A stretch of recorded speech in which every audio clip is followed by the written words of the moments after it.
Hi friends, welcome to my channel. మీరైతే మీ పాపకి hair band ఎలా యూజ్ చేస్తారో ఒకసారి కామెంట్ చేసి చెప్పండి. నేను కూడా తెలుసుకుంటాను.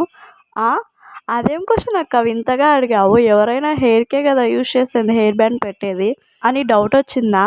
అంటే మీరందరూ డెకరేటింగ్ పర్పస్ కోసం యూజ్ చేస్తారు, కానీ నేను మా పాపకి డెకరేటింగ్ పర్పస్ కోసం అస్సలు యూజ్ చేయనండి. ఎక్కువ ఉన్న పిల్లలకి బైక్‌పై వెళ్ళేటప్పుడు మొత్తం కళ్ళల్లో పడుతుంటాయి కదా! దానికోసం యూజ్ చేస్తాను నేను మా పాపకైతే. సింపుల్‌గా ఈ హెయిర్ బ్యాండ్ పెట్టామనుకో ఏ డిస్టర్బెన్స్ ఉండదండి. వాళ్ళు ఎంజాయ్ చేస్తారు, మనము ఎంజాయ్ చేస్తాము ఒక జర్నీని.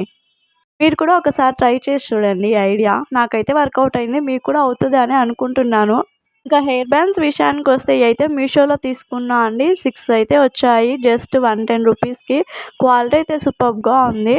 మనకి ఒక్కొక్క హెయిర్ బ్యాండ్ ఒక్కొక్క కలర్‌లో ఇచ్చారు. మనం డ్రెస్ మీదకి మ్యాచింగ్ కూడా పెట్టుకోవచ్చండి. ఇలాంటి మరిన్ని ఇంట్రెస్టింగ్ వీడియోస్ కోసం ఈ వీడియోని షేర్ చేయండి. నా ఛానల్‌ని సబ్స్క్రైబ్ చేయండి ఫ్రెండ్స్.